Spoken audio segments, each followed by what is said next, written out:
મધ્ય અને દક્ષિણ ગુજરાતના 8 જિલ્લાઓના ઉભરતા ખેલાડીઓની પ્રતિભાની કસોટી સ્પોર્ટ્સ ઓથોરિટી ઓફ ગુજરાત અને જિલ્લા રમતગમત પ્રશિક્ષણ કેન્દ્ર દ્વારા 1254 ખેલાડીઓના રાજ્યકક્ષાના બેટરી ટેસ્ટનું આયોજન કરવામાં આવ્યું.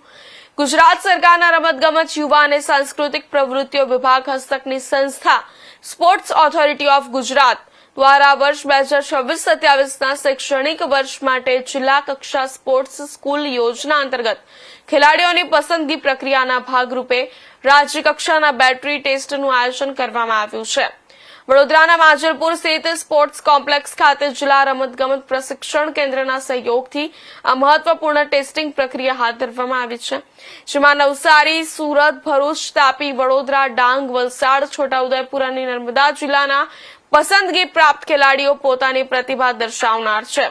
તારીખ 17 થી 20 માર્ચ દરમિયાનમાં 1254 જેટલા ખેલાડીઓ આ બેટરી ટેસ્ટમાં ભાગ લેનાર છે. રાજ્ય સરકાર દ્વારા પબ્લિક પ્રાઇવેટ પાર્ટનરશિપ મોડેલ હેઠળ ચાલતી DLSS યોજનામાં ઉત્કૃષ્ટ રમત કૌશલ્ય ધરાવતી ખેલાડીઓને પ્રવેશ આપવા માટે આ કસોટી લેવામાં આવે છે. માંજલપુર સ્પોર્ટ્સ કોમ્પ્લેક્સ ખાતે જિલ્લા કક્ષાએથી ઉત્તીર્ણ થયેલા પસંદગી પામેલા ખેલાડીઓના શારીરિક ક્ષમતાના માપદંડો ચકાસવા માટે 7 અલગ અલગ ટેસ્ટિંગ સ્ટેશનો બનાવવામાં આવ્યા છે.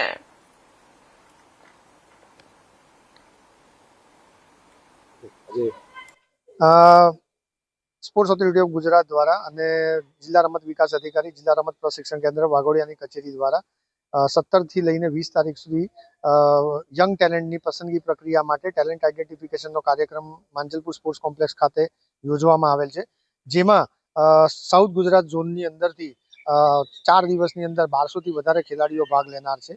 આજે જે આયોજન છે એ ભરૂચ અને નવસારી જિલ્લા માટેનું રાખવામાં આવેલ છે અને આજની જે સંખ્યા છે અરાઉન્ડ 200ની આસપાસની સંખ્યા એક્સપેક્ટેડ છે. અને આમાં જે છોકરાઓ પસંદગી પામશે એ લોકોનું એમાંથી કટ ઓફ માર્ક્સ નક્કી કરીને એમાંથી એક મેરિટ બનાવવામાં આવશે અને એ લોકોને જિલ્લા લેવલ સ્પોર્ટ્સ સ્કૂલની અંદર એડમિશન આપવામાં આવશે.